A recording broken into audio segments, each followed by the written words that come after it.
అందరికీ నమస్కారం. ఇది మీ వేణు. నిన్న కుదిరిన భారత్ యూరోపియన్ యూనియన్ మధ్య కుదిరిన స్వేచ్ఛా వాణిజ్య ఒప్పందం గురించి అమెరికా ఏడుపులు మొదలయ్యాయి.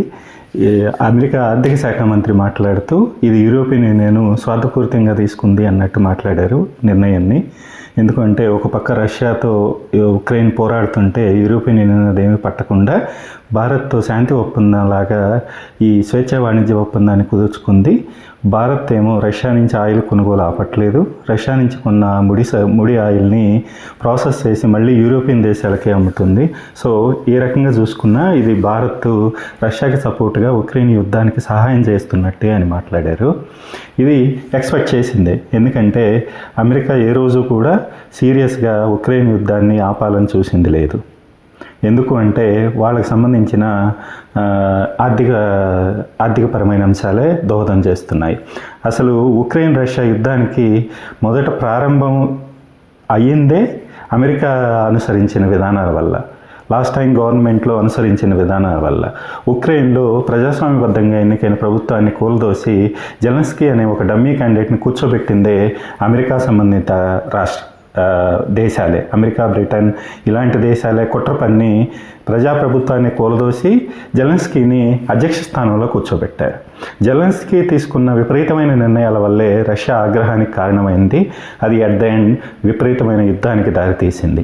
ఇవన్నీ మర్చిపోయి అమెరికా ఇప్పుడు పరోక్షంగా భారతే యుద్ధాన్ని ఎగదోస్తుంది అని నిందించటం చూసి నవ్వుకోవడం తప్పక విషయ పరిజ్ఞానం ఉన్నవాళ్ళు ఎవరు ఏమీ చేయలేని పరిస్థితి.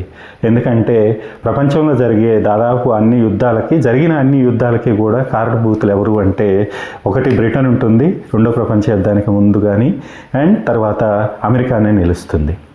మా ఇష్టం వచ్చినట్టు ఏ దేశం మీద పడితే ఆ దేశం మీద బాంబులు వేస్తాం, అధ్యక్షుల్ని హతమారుస్తాం లేదా తీసుకువెళ్తాం అనే విధానాలు కొనసాగించే అమెరికా భారత్కి ప్రజాస్వామ్యం గురించి, యుద్ధాల గురించి నీతులు చెప్పాల్సిన అవసరం లేదని మన అందరి అభిప్రాయం.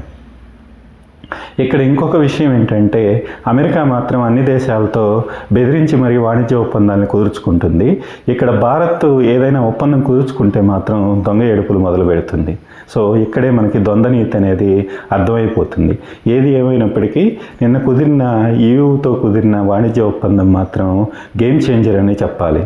ఇరు సైడ్లు అంటే యూరోపియన్ యూనియన్ కూడా ఒక పెద్ద దేశం ఒకటి దొరుకుతుంది వాళ్ళకి ముడి సరుకుల్ని ఎగుమతి చేయడానికి కానీ దిగుమతి చేసుకోవడానికి కానీ.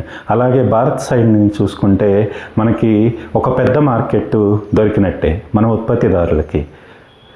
ముఖ్యంగా ఫార్మా రంగం కానీ, వ్యవసాయ రంగం కానీ, సముద్రంలో దొరికే చేపలు, రొయ్యలు ఇలాంటి సముద్ర ఉత్పత్తులకు కానీ మనకి అతిపెద్ద మార్కెట్ మాత్రం దొరికినందుకు సంతోషించవలసిందే.